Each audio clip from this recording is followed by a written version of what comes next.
ao canal Bytes Bíblicos, o seu canal no YouTube, com cursos virtuais para você aprender Bíblia de verdade. E hoje nós vamos dar mais um passo no nosso curso bíblico Liturgia da Palavra para você aprender, entender de vez as leituras da missa. E a partir de fevereiro, se você quiser, você pode participar do nosso curso online, no qual você poderá até interagir com os professores.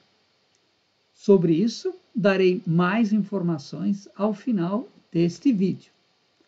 Hoje, nós vamos estudar as leituras do terceiro domingo do tempo comum, as leituras do próximo dia 26. A primeira leitura é tirada do livro de Neemias, um livro pouco conhecido da Bíblia, mas que é muito interessante. O Salmo é um trecho do Salmo 18. A segunda leitura é tirada da primeira carta de Paulo aos Coríntios. E o Evangelho é tirado do Evangelho de Lucas. Como sempre, vamos iniciar pelo Evangelho. Eu já expliquei num vídeo recente, que você pode procurar aqui no nosso canal, vou deixar o link, no qual eu explico como estão organizadas as leituras do tempo comum, porque as leituras são o que são no tempo comum. E lá fica explicado de uma maneira bastante clara por que, quando estudamos as leituras da missa, nós começamos sempre pelo Evangelho. O trecho do Evangelho que nós vamos estudar hoje é composto de duas partes. Em primeiro lugar, o prólogo do autor, no qual ele explica o que pretende com o seu livro, e depois damos um salto de quase 4 capítulos para lermos o início da visita de Jesus a Nazaré. São, portanto, duas partes distintas que foram colocadas juntas só com a finalidade de ser uma apresentação mais didática do Evangelho que nós iniciamos a ler e que vamos continuar ao longo de todo o ano C. O prólogo do autor. Um detalhe que é importante é que o Evangelho é endereçado a um tal de Teófilo. Nos versículos 1 a 3, nós temos as motivações do autor, ele quer escrever um relato ordenado, e no versículo 4, a finalidade, fundamentar a catequese que este conhecido dele, este Teófilo, havia recebido. Tudo indica que o Teófilo era alguém já iniciado, que já tinha recebido uma catequese prévia, mas não sabemos exatamente quem é este Teófilo. Há várias teorias, mas nenhuma delas é totalmente certa. O que é importante, então, nestes versículos, a motivação do autor e a finalidade. Como falei, damos um salto de 4 capítulos e vamos para a visita de Jesus à sua terra natal, Nazaré. No conjunto do Evangelho, este episódio da visita de Jesus a Nazaré é o início do ministério da Galileia. Hoje nós vamos ler só o início da visita, ou seja, dos versículos 14 até o 21. A conclusão seria no próximo domingo, em teoria, o 4º domingo do tempo comum, mas em 2025 será substituído pela liturgia da apresentação do Senhor, dia 2 de fevereiro.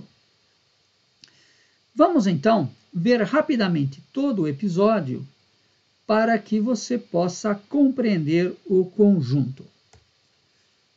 Nos versículos 14 e 15, nós temos lá a ação do Espírito Santo que continua agindo em Jesus na Galileia.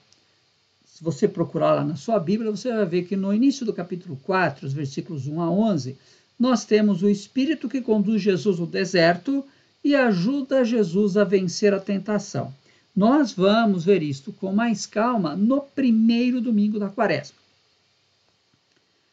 Por hoje, basta recordar que o Espírito está agindo em Jesus e, na Galileia, todos elogiam Jesus por seus ensinamentos. É o que diz lá no versículo 14, versículo 15.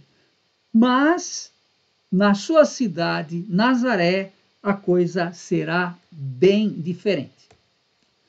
No versículo 16, fica bastante claro que Jesus era um judeu praticante, porque diz que ele foi participar da celebração da sinagoga no dia de sábado, conforme o seu costume. Então, quer dizer que Jesus era um judeu bastante assíduo à sinagoga. Agora, nas sinagogas no tempo de Jesus, havia o costume de que qualquer judeu adulto, com a autorização do chefe da sinagoga, podia ler a Escritura e explicar. E não é algo excepcional que aconteceu somente com Jesus, o fato de ele chegar lá e fazer a leitura e dar uma explicação. Era algo habitual. Mas, quando a gente continua lendo o trecho, nós percebemos que Jesus era conhecido tanto na cidade como na sinagoga. Ou seja, volta a ideia de que Jesus praticava a religião judaica com assiduidade. No versículo 17, há a afirmação de que Jesus achou uma passagem do livro do profeta Isaías, mais especificamente capítulo 61, versículos 1 e 2. Curioso este verbo achou. Jesus achou por acaso, quer dizer, achou mesmo, ou achou porque procurou deliberadamente? Há um certo consenso de que Jesus achou propositadamente, quer dizer, ele procurou, sabia o que queria ler. E aí, então, nos versículos 18 e 19, temos um trecho do livro do terceiro Isaías. A terceira parte do livro do profeta Isaías, também é chamada terceiro Isaías, que está lá nos capítulos 56 a 66. Só para esclarecer rapidamente, o livro do profeta Isaías foi escrito em mutirão. São vários profetas de várias épocas, em várias circunstâncias. O único que a gente sabe o nome é Isaías, por isso leva o nome dele. Mas esta terceira parte não é do Isaías de verdade, é de alguém que viveu uns 200 anos depois, num outro período. Como nós não sabemos o nome, é um profeta anônimo, nós chamamos de terceiro Isaías, porque é a terceira parte do livro do profeta. O que nós temos lá? Como já falei, é um profeta anônimo que viveu após o exílio da Babilônia, ou seja, a partir do ano 530, mais ou menos, é a atuação deste profeta, no tempo da reconstrução da sociedade e do judaísmo. Como eu falei, trata-se de um profeta anônimo que viveu no tempo do pós-exílio. E, aparentemente, ele enfrenta alguma oposição. O ensinamento, as ideias dele não estavam fazendo lá muito sucesso, e por isso ele tem necessidade de legitimar seus ensinamentos, legitimar as suas atitudes, o seu ponto de vista, e por isso ele se apresenta como alguém movido pelo Espírito do Senhor. Os versículos 18 a 19 trazem, então, a mensagem do profeta que Jesus lê. É anunciar a boa nova aos pobres, a libertação aos cativos, aos prisioneiros, a recuperação da vista aos cegos, a libertação aos oprimidos. E arremata com o ano da graça do Senhor. A quem é anunciado este ano da graça do Senhor? Não diz. Que pobres, os cativos, os prisioneiros, os cegos, os oprimidos, todos eles, estas pessoas, estas categorias, melhor dizendo, não são categorias espirituais, mas são categorias sociais. Cuidado para não ficar achando, esses aqui são os pobres em espírito, esses daqui são os prisioneiros do pecado. São categorias sociais. O pobre é o pobre mesmo, o cego é o cego mesmo. Por quê? Estas são as pessoas descartáveis, são os desprezados da sociedade, e é a estes que o profeta tem uma palavra de encorajamento, uma palavra de acolhimento e de esperança.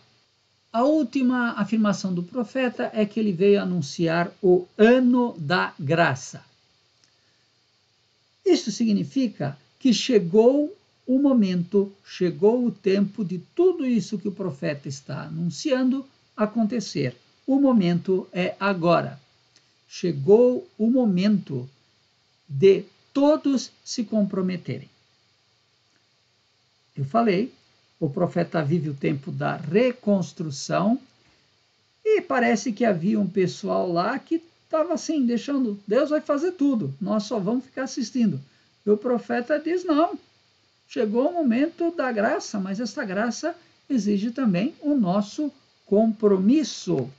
No momento de explicar este trecho do profeta Isaías que Jesus leu, a explicação é mais propriamente uma provocação. Hoje se cumpriu esta passagem que acabastes de ouvir. Ou seja, Jesus está dizendo que o momento é agora, que este anúncio do profeta não é algo do passado, é algo que deve acontecer hoje, deve ser acolhido e praticado hoje.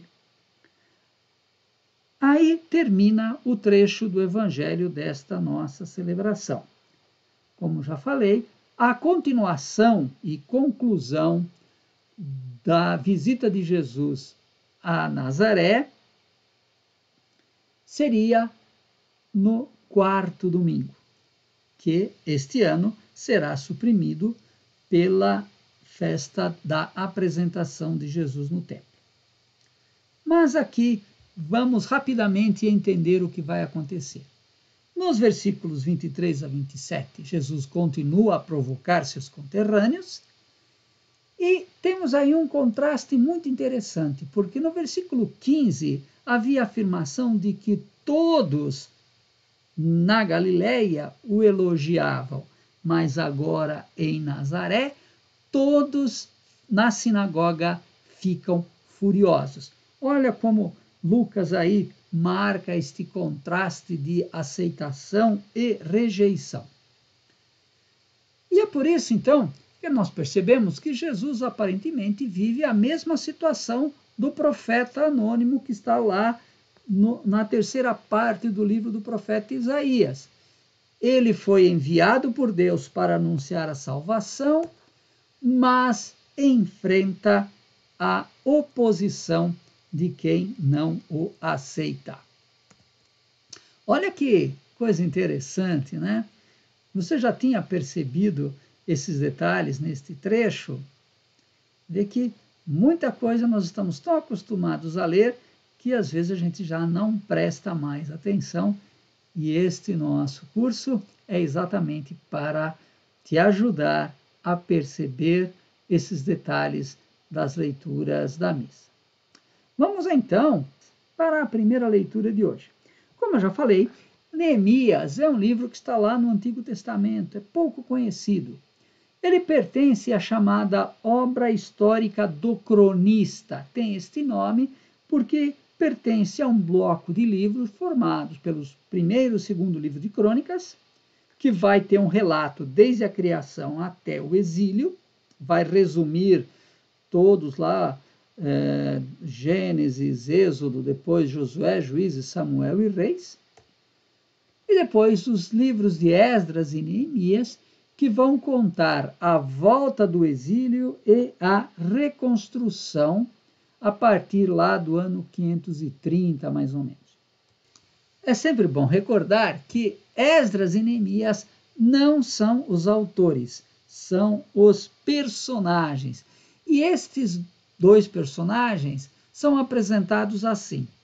Esdras é apresentado como sacerdote e escriba, Neemias é apresentado como governador. Mas o relato bíblico que nós temos está repleto de problemas de cronologia, inclusive se Esdras e Neemias foram contemporâneos, porque o texto, o relato que nós temos nesses livros se encaixa um pouco mal na cronologia dos eventos históricos. De qualquer modo, no capítulo 8, ou no início do capítulo 8, nós temos uma solene leitura do livro da lei.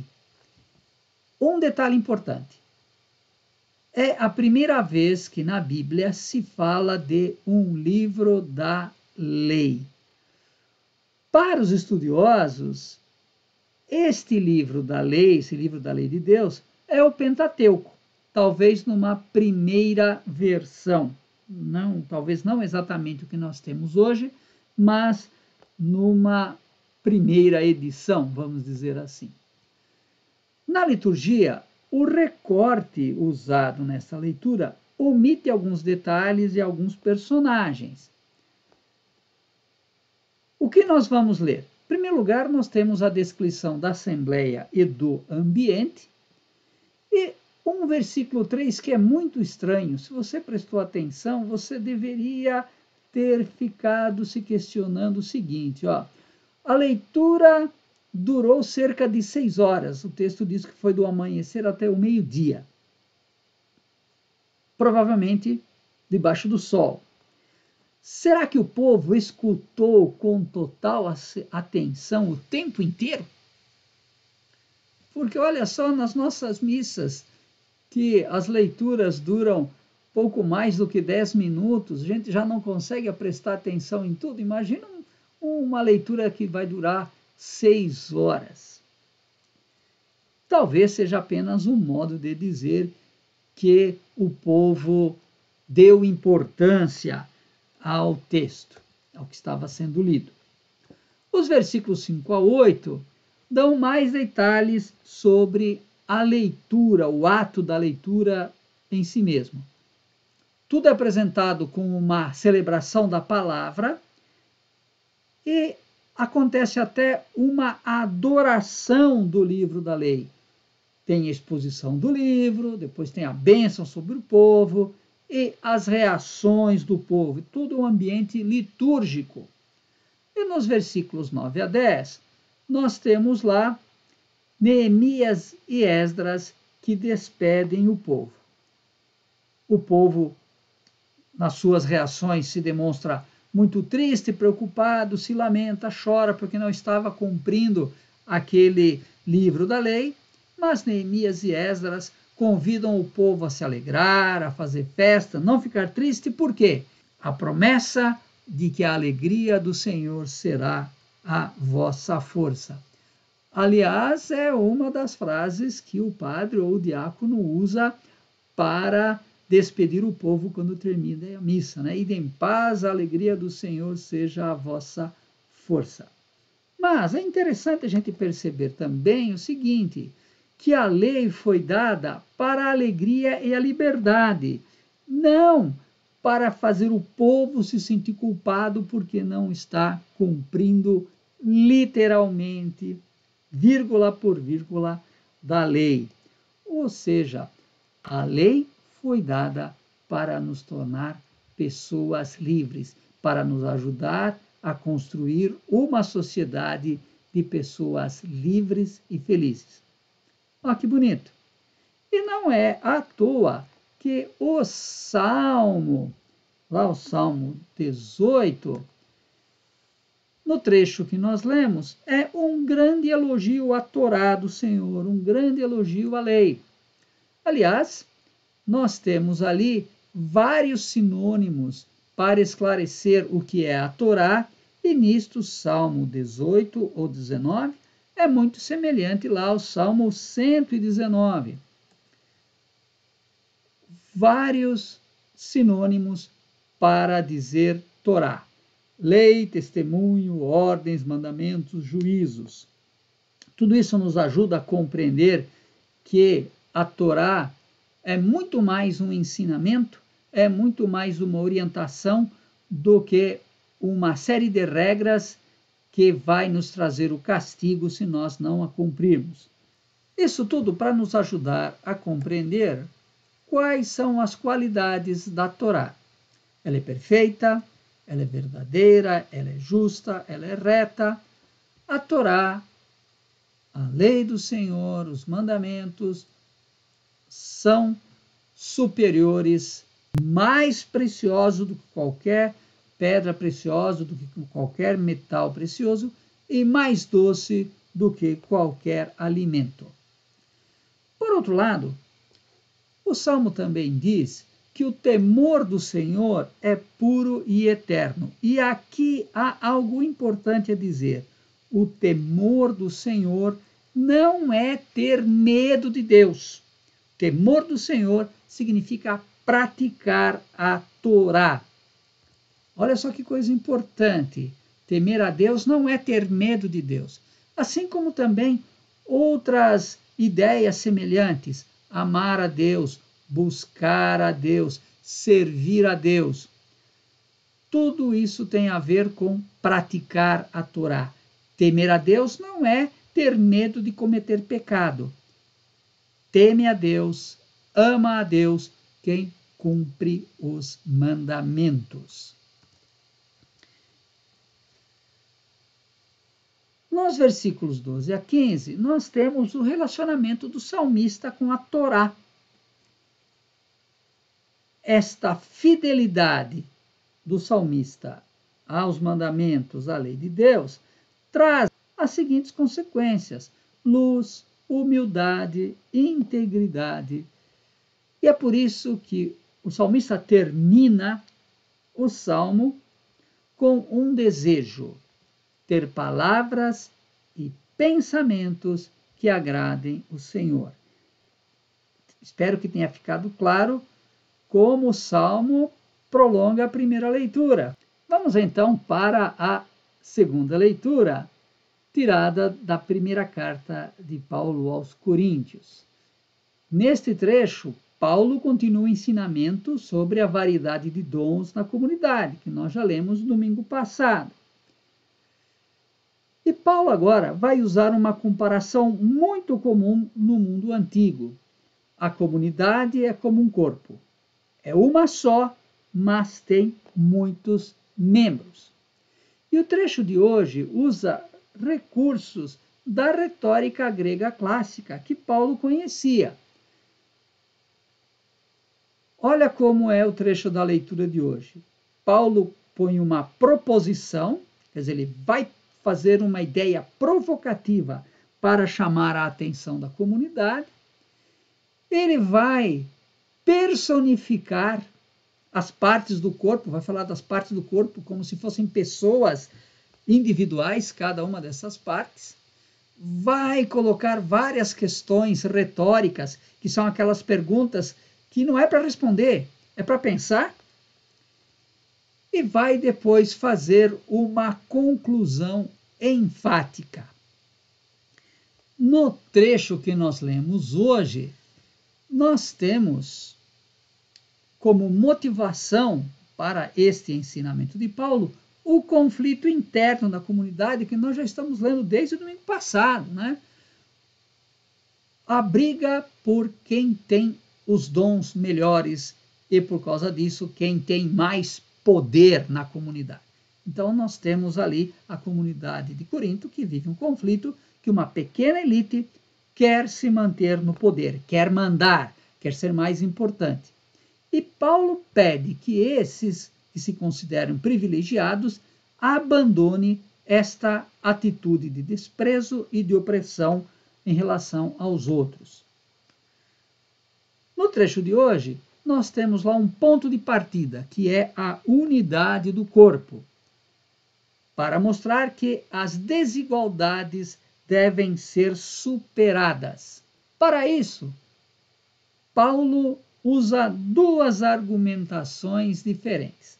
Em primeiro lugar, ele se dirige aos mais humildes e diz a eles que evitem a autodesqualificação, aquela baixa estima, eu não sirvo para nada, eu não tenho valor nenhum.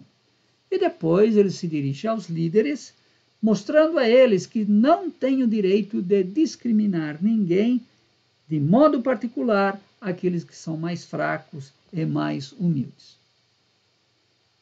Nos versículos 27 a 28, nós temos um elenco dos dons, mas veja que estes dons não estão por ordem de importância, mas conforme eles foram acontecendo, apóstolos, profetas, mestres, ou seja, à medida que vão acontecendo os dons para responder às necessidades da comunidade, vão surgindo estas funções. E propositadamente, Paulo deixa para o final o governo, a direção, ou seja, a capacidade de administrar a comunidade, e algo que aparentemente estava criando problema, o dom de línguas. Nos versículos 29 a 30, Paulo repete esses dons, este elenco, agora em questões retóricas, aquelas que não são para responder, são para pensar. E nessas questões retóricas, Paulo omite as obras de misericórdia, o governo e a direção. Tudo isso tem uma razão. Por quê? No conjunto, Paulo desafia os coríntios a duas atitudes. A primeira delas é respeitar a distribuição dos dons. Foi Deus quem concedeu os dons e ele concede o que quiser a quem quiser. Mas também Paulo diz que todos esses dons são bons, são importantes, mas não são os dons mais altos. E é isto que ele vai ensinar na continuação do trecho que nós lemos hoje, quando ele vai dizer que o dom principal, o dom mais alto que supera todos, é o amor-caridade. Olha só como esta leitura é cheia de detalhes. Você já tinha percebido que Paulo desenvolve toda uma argumentação, uma hora pedindo para que quem é mais humilde não se sentir desvalorizado e, ao mesmo tempo, dizendo para quem é líder na comunidade não se achar o suprassumo? Você já tinha percebido isso? Deixa nos comentários se isso acontece também na sua comunidade. Vamos então ver como essas leituras nos ajudam a celebrar melhor. O Evangelho, a primeira leitura, tem em comum a atitude de proclamar e realizar a Escritura. Jesus diz, hoje cumpriu-se essa Escritura, Jesus proclama e afirma, hoje cumpriu-se a Escritura, e na primeira leitura há também a proclamação da lei e o povo reconhece que não cumpre a Torá. Há até uma certa contraposição, né? Hoje se cumpriu a Escritura no Evangelho e na primeira leitura o povo reconhece que não cumpre a Escritura. O Salmo e a primeira leitura estão ligados pela importância da Torá e, de novo, um contraste. Na primeira leitura, o povo está triste porque não cumpre a lei de Deus, mas o Salmo mostra alguém que está feliz porque cumpre a lei do Senhor. A segunda leitura, hoje acontece a típica situação de que ela não se liga diretamente a nenhuma das outras leituras, porque ela segue um caminho independente. Ela fala dos dons e da união da comunidade. Mas, mesmo assim, podemos encontrar uma ligação indireta se olhamos para a ação do Espírito. O mesmo Espírito que guia Jesus é a fonte dos dons que devem servir para a construção da comunidade. No Evangelho nós vimos o ensinamento e os milagres de Jesus são ações do Espírito. E na segunda leitura aparece algo semelhante. Os dons e a unidade da comunidade são também ações do Espírito. Olha só que bonito, né? As leituras estão mais ligadas ou menos ligadas de maneira mais direta ou mais indireta, mas é sempre possível encontrar o caminho para perceber como as leituras que nós temos na missa têm uma riqueza, têm um ensinamento que nós não podemos perder. E é por isso, então, que vamos ver aqui. Se você vai fazer uma homilia ou uma catequese sobre essas leituras, o que você falaria?